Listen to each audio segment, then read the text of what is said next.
From the Appendices of Savage Errands. The Biography of Tristanué Azora Yale, abridged. Tristanué Azora Yale is the twin sister to Tristan II, daughter of Prince Sinodorn Yale and Terrace Blackthorn, and princess to the House of Yale. The Sablers recognize her as the granddaughter of the controversial Prince of Wands, or Loring King. Tristanué is derived from tri, a combining form meaning three. Stan, a verb meaning, to stand. And, uwe, a feminine suffix. Also, the name includes Rista, which means dreams. Tristanué means, among dreams she stands, or, more precisely, among three dreams, she stands. Her name is also spelled Tristanué with a Y. Like all her siblings, her name derives from her great-grandfather, Tristan Yale, a Kytherian adventurer from Royos. Her twin brother's name is Tristan. Her two younger brothers' names are Tristane and Tristamaro. Her two younger sisters' names are Tristana and Tristal. Her middle name Azora means darksome, or wild. Tristanué's father is Sinodorn, the second prince of Sonalagre. A Kytherian, he is tall, deep-skinned, with cream-white hair and amber eyes. Tristanué's mother is Terrace Blackthorn, an adopted daughter of House Blackthorn in Nymiria. Terrace has an alabaster complexion, chestnut hair, and bright blue eyes. She is only 14 years older than her first daughter. Tristanué's grandparents are River Yale and the Loring King. The Yale family is large and ever expanding. Her twin brother Tristan II and her cousin Orlanué were the first to marry into local dynasties along the southern Rhone after immigrating to the Sabler Commonwealth from the uncharted realm of Royos.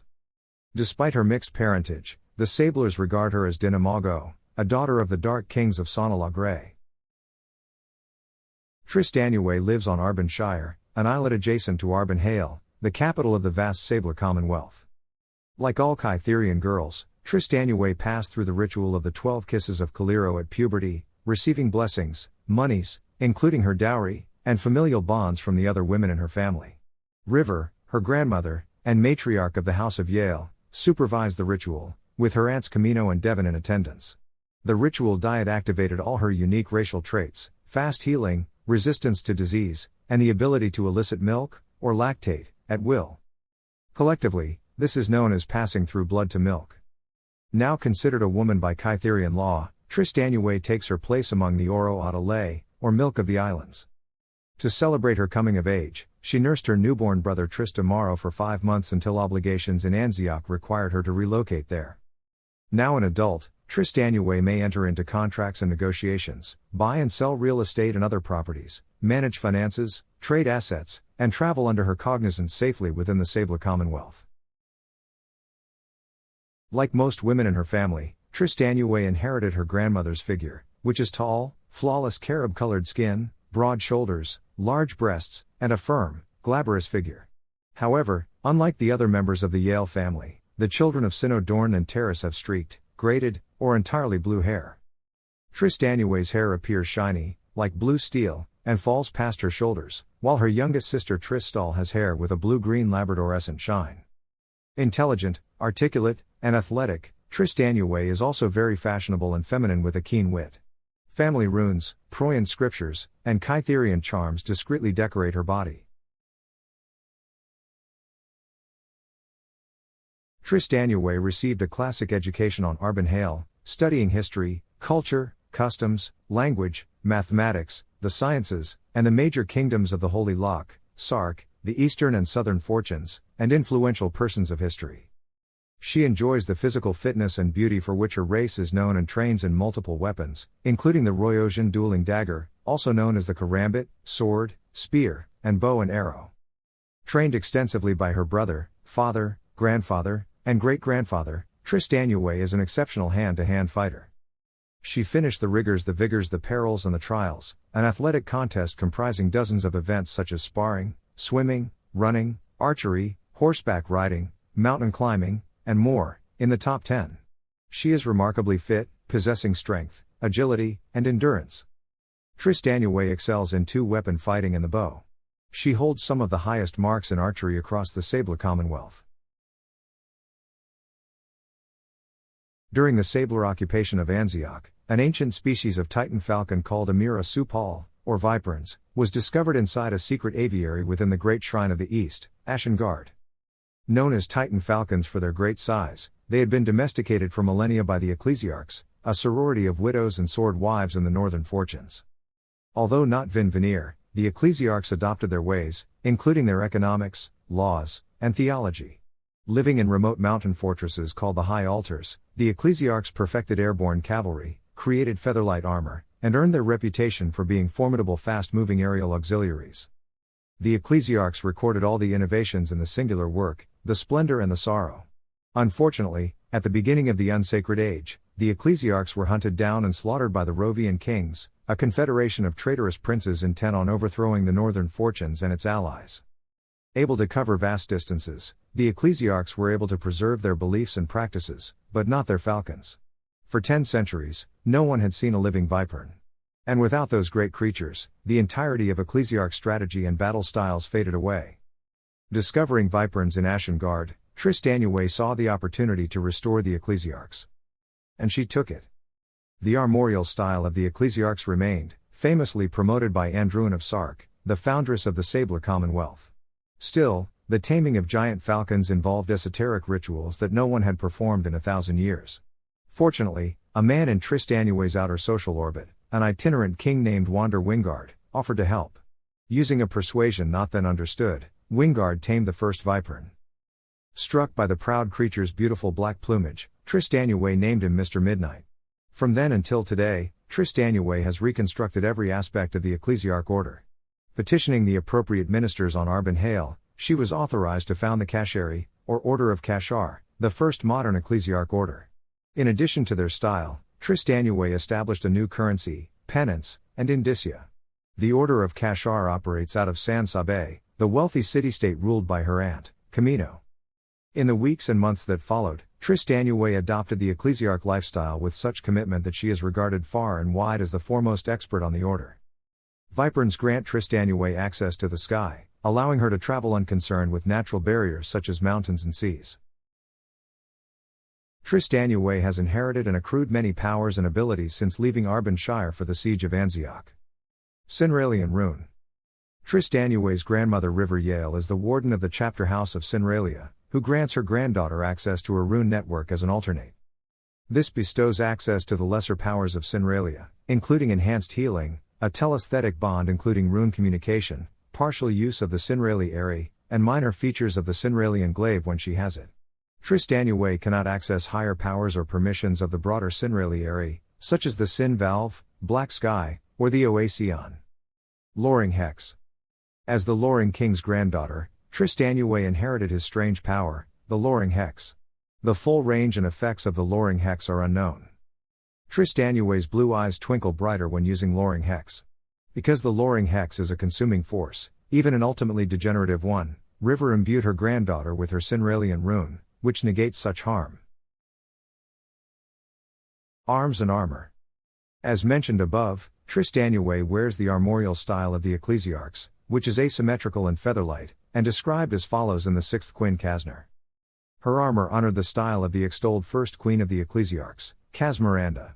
Neither men nor frontline infantry but sky riders who soared over battles on giant falcons, ancient Ecclesiarchs maximized their agility by wearing barely enough armor to protect them from lucky archers. Adopting pliable featherweight plates made from the lacquered cartilage of giant starfish, they remained unconfined by the mash of heavy metal plates and unrestricted in their ground movements when they landed. Accordingly, history regarded the Ecclesiarchs as swift and terrifying airborne auxiliaries who could escape engagements as fast as they entered them. The classic style of their armor was distinct, consisting of thigh-high leather boots, laced, and latched up the back, with tall block heels that caught the stirrups well. The boots integrated greaves to protect the shins, poe lanes or knee cops to protect the knees, and small plates to protect the thighs. At their hips, they wore front-lace lambians, a tight high-cut brief, under short leather drapes, rings, scales, or hinged metal patterns resembling flexible steel doilies.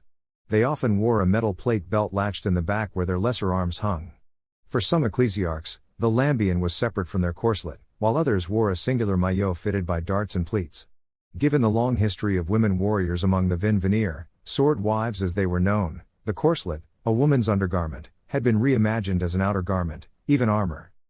Depending on the style, It was called a coursel, courselon, courselin, or maiden course. se-KWAY-on had chosen a high-cut lambion and a bold strapless top known as the courselon. Ecclesiarchs preferred to wear one battle sleeve held in place by a diagonal belt or two. Tristanué's sleeve incorporated a leather-wrapped spalder to protect the shoulder, a matching rear brace for the upper arm, a couter or elbow cop to protect the elbow, a vambrace or forearm guard, and a gauntlet. All slimmed and fitted for comfort and motion. At the shoulder, ecclesiarchs often displayed large feathers from their best raptors, cartouches indicating their order, or aiguillettes that revealed their rank, class, and kills. All left off in Tristanué's case. The battle style of the ecclesiarchs was unconventional, and so was their partial battle dress, one that left no ambiguity in the minds of their foes that they were fighting the fittest and fiercest of women.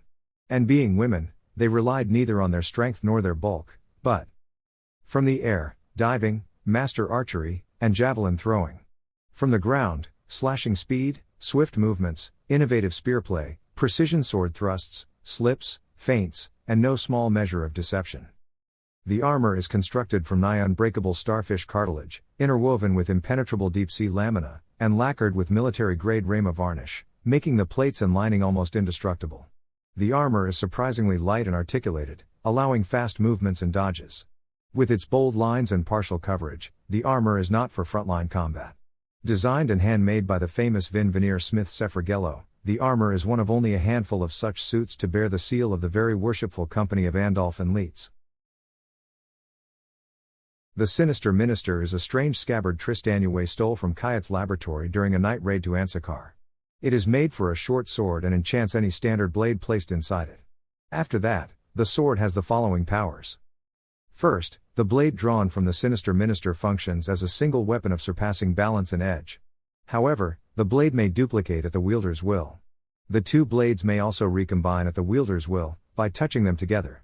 If, while duplicated, one blade returns to the Sinister Minister, the remaining blade disintegrates. If one or both blades are destroyed, Tristanué may simply slide a new short sword into the Sinister Minister, and it will be refashioned and enchanted anew. Second, while duplicated, when one blade sweeps down the other, an invisible cut or slash is effected at a distance. The range is about 20 yards, or 60 feet. An ordinary sword refashioned by the Sinister Minister is beautiful, takes on a color preferred by the wielder, and is exceedingly sharp. Only extreme forces can destroy the scabbard. The Ring of Quinn Nadi. An odd item, the Ring of Quinn Nadi allows the wearer to transform into a man named Quinn Nadi. This effect is not instant but imperceptibly slow, taking several minutes to complete. Appearing as an older, average-looking bearded farmhand, Quinn Nadi is a talkative braggart who regales all who listen to him with implausible adventures knitted together with exhausting details and wild coincidences. The effects of the ring are twofold. First, the ring disguises the wearer as Quinn Nadi, an underachieving man with an ordinary and unthreatening reputation. This disguise allows the wearer, in this case, the quite unmistakable Tristanué, to walk right past those who may be looking for her or pass checkpoints unquestioned. This effect is total, altering all senses. Bloodhounds tracking Tristanué's scent would not perceive Quinn Nadi as the subject of their chase. Second, if questioned or engaged in conversation, the wearer rambles in a long, winding yarn that eventually bores anyone within earshot. Finally, whoever is listening to Quinn Nadi grows weary of him and walks away. se-KWAY-on also built a unique bow called a widow's harp for Tristanué. One of 12 prototypes produced by the very worshipful company of Andolf and Leets, it is a masterpiece of engineering that has set several records for distance. Tristanué received bow number 7 and 100 improved arrow shafts, nocks, feathers, and arrowheads. During a midnight raid on Ansakar led by Prince Ezrabeth Pale Dragon, Tristanué infiltrated a laboratory belonging to the magicians Kayat and Kozan. She stole several odd items, including the Sinister Minister and the odd ring of Quinn Nadi mentioned above, along with several property deeds, including the Tarn of Widows. The Tarn of Widows is an old fortress situated on the eastern slope of the transom, a giant stone arch that spans the Sea of Hooks from Sanzakarth in the western fortunes to Kimjudia in the southern fortunes. Remote with high walls, the Tarn is difficult to reach and even more challenging to take, but it makes an excellent vantage point overlooking Kimjudia. It is Tristanué's intent to use the Tarn of Widows as a base from which to reconnoiter Kimjudia. This has been a World of Elsuon recording. This excerpt from the se-KWAY-on was created using AI-assisted speech generation. Some inflections and pronunciations are not exact to the original text. Thank you for listening to the World of Elsuon. Please like, share, and subscribe. Copyright 2022. All rights reserved.